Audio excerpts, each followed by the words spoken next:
1/4 kg chicken, 5 ಹಸಿಮೆಣಸಿನ್ಕಾಯಿ, 5 ಮೆಣಸು, 4 ಲವಂಗ, 1 ಗೆಂಡೆ ಬೆಳ್ಳುಳ್ಳಿ, 2 ಚಿಕ್ಕ ಸೈಜ್ನವು ಈರುಳ್ಳಿ, ಒಂದು ತೆಂಗಿನಕಾಯಲ್ಲಿ ಅರ್ಧ ತೆಂಗಿನಕಾಯಿ, ರುಚಿಗೆ ಸಂಬಂಧಪಟ್ಟಷ್ಟು ಉಪ್ಪು, ರುಬ್ಬಿ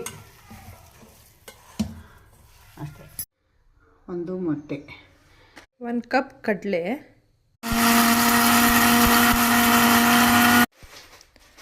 ಈ ಥರ ಕಡಲೆನ ಪೌಡ್ರ್ ಮಾಡ್ಕೋಬೇಕು. ಚೆನ್ನಾಗೆಲ್ಲ ಕಲಿಸ್ಕೊಂಡು ಉಂಡೆ ನಮಗೆ ಯಾವ ಸೈಜ್ ಇರಬೇಕೋ ಅಷ್ಟು ದಪ್ಪ ಉಂಡೆ ಮಾಡಿ ಆಮೇಲೆ ಮಟನ್ ಸಾಂಬಾರೊಳಗೆ ಹಾಕಿ ಬೇಯಿಸೋದು.